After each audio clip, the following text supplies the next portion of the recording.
Saya Mirza Izzuddin bin Mizlan akan menceritakan pengenalan sambutan Maulid Rasul.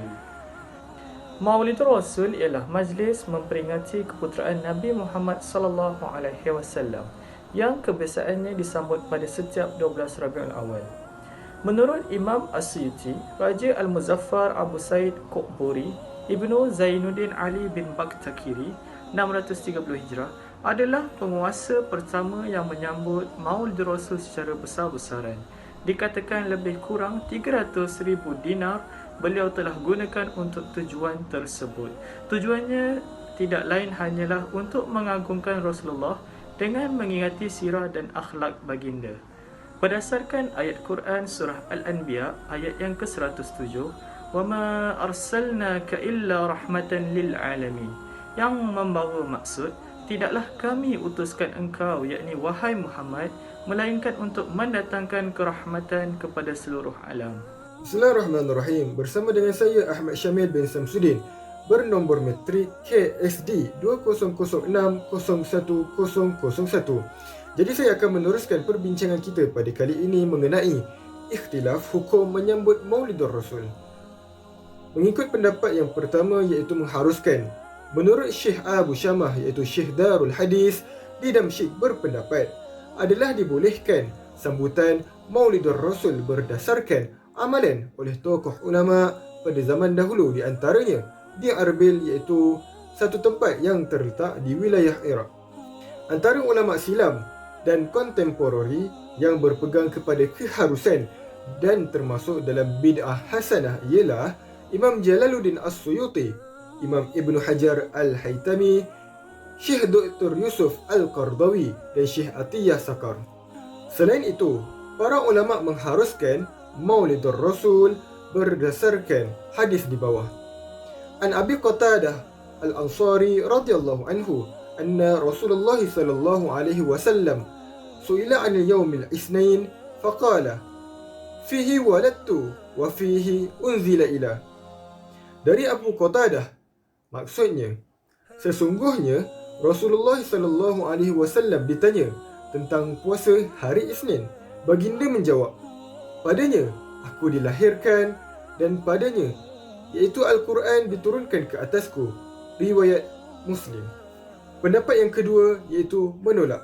Menurut Syekh Abdul Aziz bin Ba'as, tidaklah dibenarkan seseorang itu merayakan hari lahir, iaitu Maulid Nabi sallallahu alaihi wasallam, dan hari kelahiran lainnya, kerana hal tersebut termasuk bid'ah yang baru, iaitu diada-adakan dalam agama.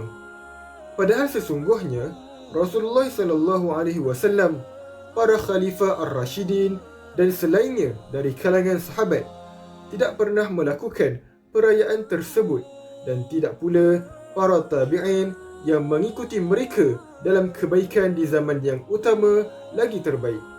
Mereka adalah manusia yang paling tahu tentang sunnah, paling sempurna cintanya kepada Nabi dan ittiba'nya, iaitu keteladanannya terhadap syariat beliau dibandingkan orang-orang setelah mereka. Barang siapa yang membuat-buat perkara baru dalam agama ini yang bukan bahagian dari agama ini, maka hal itu tertolak. Hadis riwayat Bukhari dan Muslim. Tibalah masa untuk saya menceritakan tujuan sambutan Maulid Rasul. Yang pertama adalah untuk memantapkan keyakinan terhadap Rasulullah sallallahu alaihi wasallam. Yang kedua adalah untuk meningkatkan kecintaan kepada baginda. Yang ketiga, baginda adalah contoh ikutan dalam semua aspek kehidupan. Dan yang keempat adalah untuk menghayati sunnah Nabi Muhammad sallallahu alaihi wasallam serta akhlak baginda yang syumul, yakni sempurna. Faedah menyambut sambutan Maulid Rasul. Imam Al-Junaid Al-Baghdadi pernah berkata, sesiapa yang menghadiri majlis Maulid Rasul dan membesarkan kedudukan baginda, maka ia telah mencapai kejayaan iman. Siri Al-Siqti berkata, sesiapa yang pergi ke tempat untuk membaca kisah Maulid Nabi, maka sesungguhnya ia telah pergi ke sebuah taman dari taman-taman syurga, kerana tidaklah ia menuju ke tempat-tempat tersebut melainkan kerana kasih kepada Rasulullah sallallahu alaihi wasallam. Tibalah masa untuk saya menceritakan amalan Maulid Rasul di Johor. Bermula kerajaan Johor moden sejak 1900 dengan siapnya pembinaan Masjid Abu Bakar, amalan Maulid Rasul sering diadakan di sana bagi meraihkan hari kelahiran junjungan besar Nabi Muhammad SAW. Amalan ini terus diadakan setiap tahun oleh pihak kerajaan negeri pada cuti umum yang mendapat kerjasama agensi-agensi kerajaan dan swasta. Dalam 5 tahun kebelakangan ini, ia diadakan di setiap daerah yang dihadiri oleh pihak istana, iaitu seperti pada tahun 2018, Tunku Ismail Sultan Ibrahim berkenan berangkat ke perarakan sambutan Maulid Rasul peringkat negeri Johor yang diadakan di Masjid Sultan Ismail Batu Pahat, Johor. Kemudian, pihak yang bertanggungjawab menjadi urusetia penganjuran majlis ini peringkat negeri Johor dan 10 daerah dalam negeri Johor secara serentak. Penceramah yang dipilih terdiri dari mufti, timbalan mufti, kadi-kadi dan pegawai agama negeri Johor. Diikuti oleh masjid dan surau dalam tempoh 4 bulan seterusnya. Ini adalah merupakan adat dan tradisi di negeri Johor Darul Takzim. Seterusnya kita masuk pada atur cara sambutan Maulid Rasul. Pertama adalah perarakan menuju ke masjid diiringi selawat dan marhaban. Yang kedua, bacaan Al-Quran.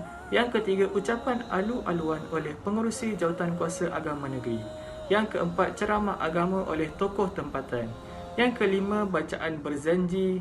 Yang keenam, majlis makan. Dan yang ketujuh adalah penutup. Lokasi penganjuran dianjurkan di masjid-masjid kerajaan negeri Johor, terutamanya di Masjid Sultan Abu Bakar. Oleh itu, kesimpulannya adalah sekalipun sambutan Maulidur Rasul tidak pernah dituntut dalam agama serta dianggap bid'ah dolalah oleh Syekh Abdul Aziz bin Ba'as, masih banyak ulama muktabarah lain yang berpendapat ia adalah bid'ah hasanah serta menjadi tradisi turun-temurun bagi insan-insan yang soleh. Tradisi insan soleh terdiri dari para mufti, kadi, habaib, kiai, profesor, doktor dan para guru-guru madrasah dan pondok di dunia Islam, terutamanya para ahli tarikat muktabarah. Seterusnya, dengan menggunakan kaedah maqasid syariah, Maulidur Rasul dapatlah dikategorikan sebagai at-tahsiniyah, iaitu merupakan kepentingan yang dituntut oleh maruah yang menghendaki berpegang dengan adat-adat yang baik dan budi pekerti yang mulia. Oleh itu, menyambut Maulidur Rasul juga termasuk di dalamnya. Seterusnya, kajian lanjut perlulah dilakukan bagi melihat pengaruh dan keberkesanan program ini kepada umat Islam, terutamanya kepada generasi baharu dan akan datang. Hal ini kerana Majlis Maulid adalah model pendidikan secara informal yang mengandungi unsur yang menzahirkan kegembiraan atas kurniaan Allah, iaitu Nabi Muhammad SAW kepada manusia dan jin serta simbol rahmatan lil alamin. Oleh itu, sekian sahaja daripada kami. Jadi tolong jangan lupa untuk like, share and subscribe channel ini. Jadi wabillahi taufiq wal hidayah. Wassalamualaikum warahmatullahi wabarakatuh. Semoga kita berjumpa lagi.